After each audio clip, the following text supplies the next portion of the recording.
நம்ம வந்து மாடு எந்த மாடுமே நம்ம விலைக்கு வாங்கலை, எல்லாமே வீட்டில் பிறந்த கண்டு. மேக்ஸிமம் நாங்கள் போய் வாங்குறது வைக்கிறதெல்லாம் இல்லை. இப்போ தான் ஒரு வருஷமாக கண்டு எடுக்கிறது கண்டு வளர்க்குறதுன்னு போய்கிட்டு இருக்கோம்.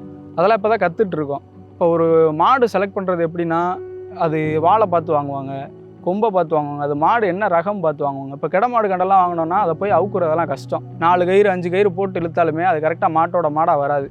ஆனால் நம்ம வீட்டில் பிறந்த மாடு அப்படி இல்லை, கையிலே பிடிச்சி கூட்டி போய் கையிலே அவுத்துட்டு வந்துடலாம். நம்ம கொடுக்குற ட்ரைனிங்கில் தான் இருக்குது. டெய்லி அதை நட பிடிக்கணும், வாரத்தில் ஒரு நாள் நீச்சல் போடணும், அதுக்கு நல்லா முட்டு பயிற்சி, குத்துறது, இதெல்லாம் நம்ம பயிற்சி கொடுக்க அது மாடே மாறிக்கிறோம். 4 பல்ல தாண்டும் போது அதே மாடே மாறிக்கிறோம். நம்ம சின்ன வயசுலேருந்து ட்ரைனிங் கொடுத்தோன்னா மாறிக்கிறோம். ஆளாத்தி எடுப்போம், பச்சரிசி வைப்போம், சந்தோஷம் பொங்க வச்சு கொடுப்போம்.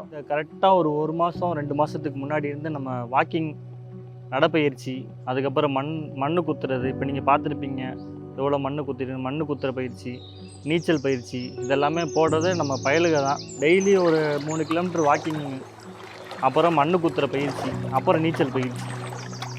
அது போக நீங்கள் தவிடு, பருத்தி, பச்சரிசி, புண்ணாக்கு இதெல்லாமே கொடுத்து ஹைஜீனிக்காக வச்சுருப்போம், அவ்வளோதான். அது போக ஃபேன் ஒன்று போட்டிருக்கு கொசு கடிக்காமல் இருக்கிறதுக்கு. மெயினாக மாட்டுக்கு கொசு கடி தான். நீங்கள் பார்த்தீங்கன்னா கிட்டக்க உன்னிப்பாக போய் பார்த்தீங்கன்னா தெரியும், கொஞ்சம் ரத்தமாக இருக்கும். அதெல்லாமே கொசு கடியில் வந்தது தான். மெயினாக மாட்டுக்கு ஃபேன் போட்டிருக்கோம்.